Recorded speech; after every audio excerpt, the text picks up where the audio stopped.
Everybody, it's the Mad Master here. I'm just doing a quick video because I was just shocked at what I just read on Yahoo News or something like that.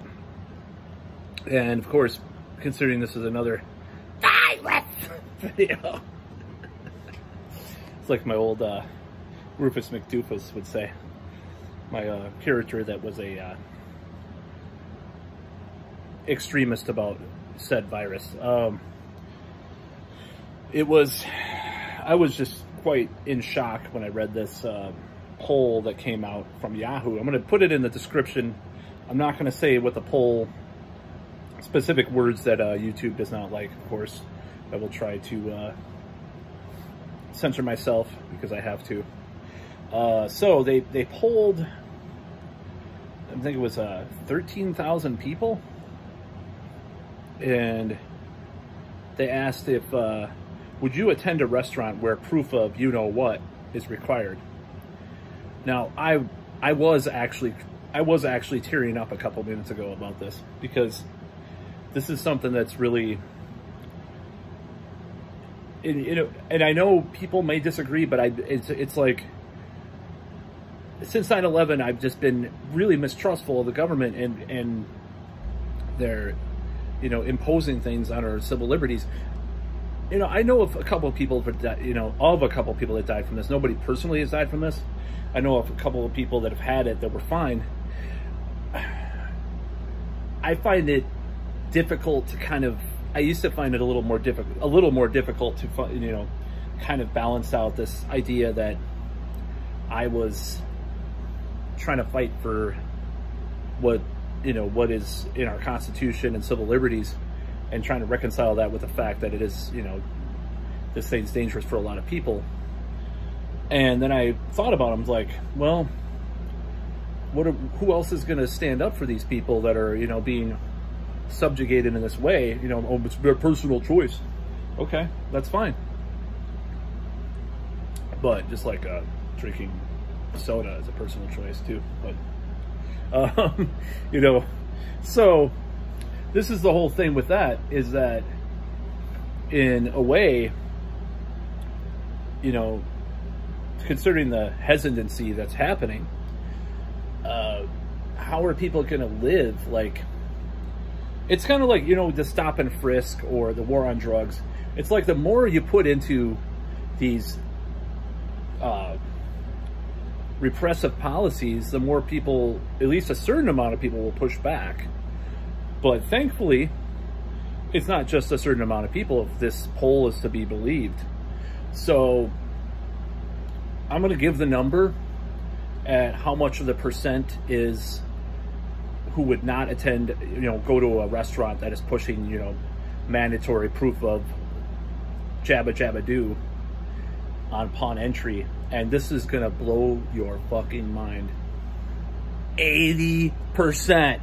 Okay, I should have did drum roll, 80%. But yeah, 80% of people polled in this Yahoo poll. Who the fuck uses Yahoo? I guess I do. I'm a boomer. No, I'm not, but I'm missing that by like about 15, 20 years. Yeah, so like, who uses Yahoo for mail? I do, I guess, still. But it's like, who are these people that they polled? But it was 13,000 people, and I don't know how the the criteria goes for these polls and stuff. But that's a lot of people to poll who would not go to a restaurant that requires that. Personally, I'm not going to go to a club that I love in where I live because they are requiring that. Now, there's other events that are coming up where they say either proof of that or a negative test. I'm going to give allowance for that, but I'm not going to give allowance for any kind of like passport to enter, So I'm not going to be giving that place my business for, God knows how long, forever, maybe. And they were kind of like really weird about it. Like at first, like, we're sorry, hope this is temporary, but we're going to do this for this next event. And then they just do it for every event now. So yeah, 80%. So I don't know who the hell these people are. Hopefully they don't contradict themselves and go to these restaurants, but 80% of people polled, these 13,000 people that they polled with Yahoo, will not be attending a restaurant if they have to prove proof of Jabbadabbadoo action vaccination upon entry. And that's good. We need to resist this shit. It needs to be resisted. And I'm not saying that people, you know, if they choose to do the Jabbadabbadoo or don't, they should be able to have the choice. I think it, you know, I think for certain populations, maybe it's a good idea. Maybe just people in general, you know, maybe there's some good that could come of that here, you know, with that, obviously, depending on what you consider about what's going to happen in the next few months as far as, you know, what is happening with everything that's going on now. I don't know.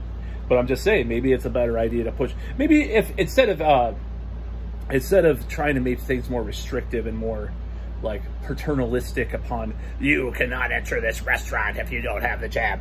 Maybe they can encourage people different ways. Like, oh, and it's fucking insulting. Oh, you get a free cream puff if you go get the jab. It's so patronizingly, insultingly bullshit.